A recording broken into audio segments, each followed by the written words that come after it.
हरे कृष्णा दंडवत प्रणाम आप सभी को। तो आज हम भगवत गीता के 6.40 श्लोक पे चर्चा करेंगे। तो ये बहुत इंपॉर्टेंट श्लोक है। श्री भगवान वाच पार्थ नैवेह नामुत्र विनाशस्तस्य विद्यते न हि कल्याण कृत कश्चित् दुर्गतिम तात गच्छति। भगवान ने कहा, हे प्रतापुत्र, कल्याण कार्यों में निरत योगी का न तो इस लोक में और न परलोक में ही विनाश होता है।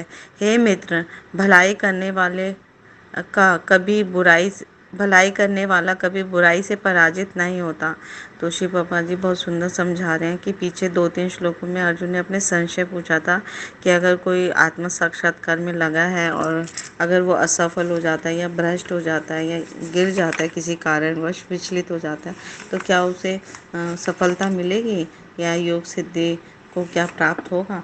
तो भगवान बहुत सुंदर शब्दों में बता रहे हैं कि कोई भी अगर भलाई करता है या अच्छा कार्य करता है तो वो कभी भी बुराई से पराजित नहीं होगा और उसका कभी भी विनाश नहीं होगा, क्योंकि उसने कुछ ना कुछ प्रयत्न किया है, प्रयास किया है। तो श्रीमद् भागवतम का फर्स्ट कैंटो के 5th श्लोक का 5th अध्याय का 7वां श्लोक श्री प्रभुपाद जी कोट करें कि नारद मुनि व्यासदेव को समझा रहे हैं कि यदि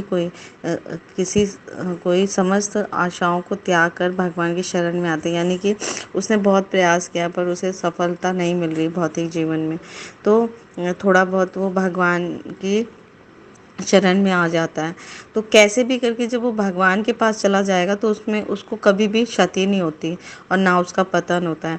भले ही वो पूर्ण रूप से पूर्णता प्राप्त करता है नहीं करता, लेकिन उसको शरण में आ गया है ना, या इस मार्ग को उसने स्वीकार कर लिया है।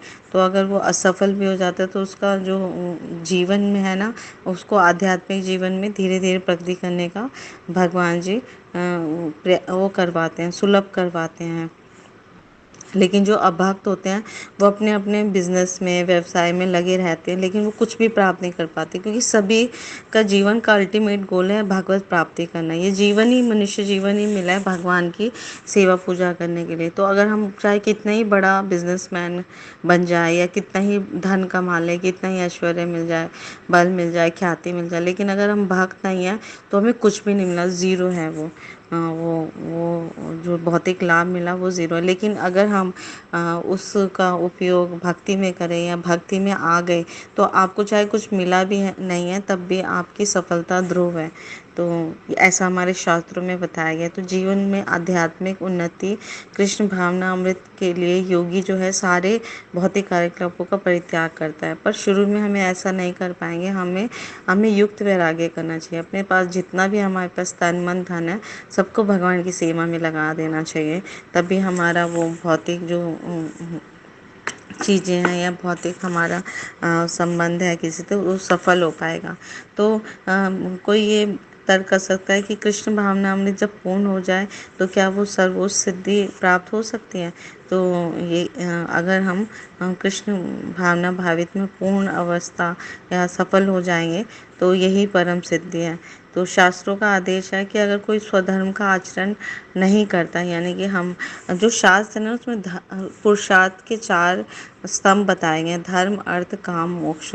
तो आज की दुनिया में कलयुग में लोग काम और अर्थ के पीछे तो भाग रहे हैं और कर रहे हैं, यानी कि अपनी इंद्रियों की तृप्ति और पैसा कमाना, लेकिन धर्म और मोक्ष के पीछे कुछ भी वो ना समय देते हैं ना बुद्धि लगाते हैं, जबकि ये चारों पुरुषार्थ मनुष्य के लिए है। तो अगर कोई स्वधर्म, यानी कि हमारा क्या धर्म है, अगर हम किस वर्ण में हैं, किस आश्रम में, उसके अनुसार कार्य नहीं करेंगे तो हमें उसका पाप लगता है और उसका पाप फल भोगना पड़ेगा।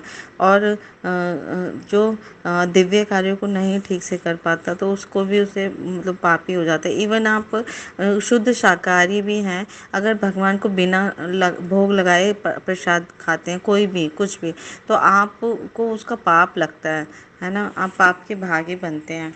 तो इसलिए हमें हर पदार्थ शुद्ध शाकाहारी सात्विक भोजन भगवान को भोग लगा के ही खाना चाहिए। अगर हम पापों से मुक्त होना है तो उसका हमें फल भी भोगना पड़ता है, तभी हमारे जीवन में दुख और सुख निरंतर आते रहते हैं, जाते रहते हैं, क्योंकि हम बहुत सावधानी पूर्वक शास्त्रों का अध्ययन नहीं करते, ना उनको अपने जीवन में अपनाते हैं। तो सब कुछ दिया गया है। एक्चुअली ये भगवत गीता जो है वो मनुष्य जीवन का मैनुअल है। मतलब हमें इसे पढ़ के समझना है कि हमें कैसे जीना है, कैसे रहना है, क्या खाना है, क्या क्या नहीं खाना।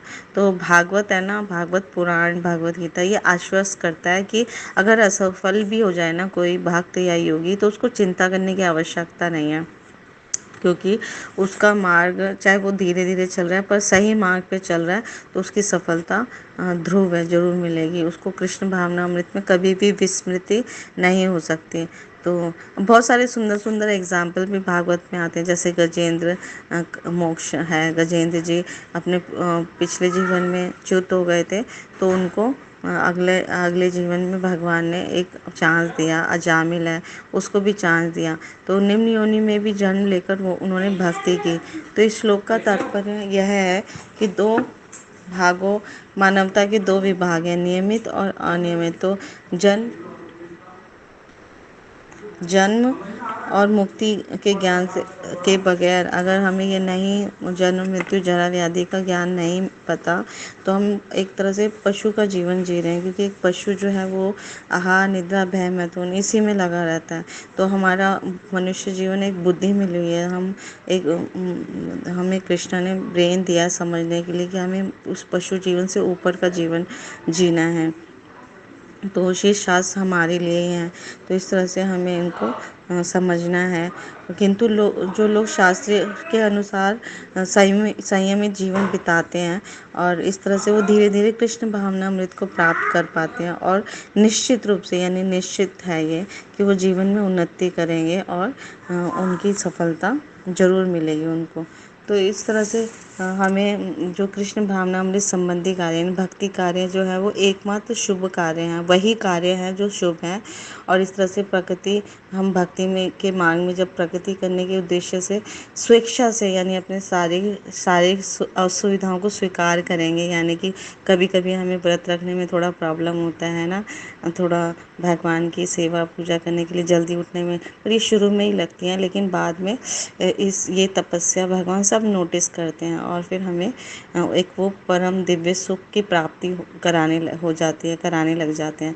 तो ये जो इस कलयुग में केवल जब हम हरे कृष्णा महामंत्र को गाएंगे, निरंतर श्रवण करेंगे, भक्तों का संग करेंगे, तो हम धीरे धीरे इस मार्ग में प्रगति करते चले जाएंगे। तो इसलिए हमें सदैव हरे कृष्णा कृष्णा कृष्णा हरे हरे, हरे राम राम राम हरे हरे, इस हरि नाम का सहारा से इसका आश्रय लेना चाहिए, और इसी के आश्रय से हमें कृष्णा प्रेम प्राप्त होगा, जो इस मनुष्य जीवन का परम लक्ष्य है। यही हमारे सारे साधु शास्त्र और गुरु कहते हैं।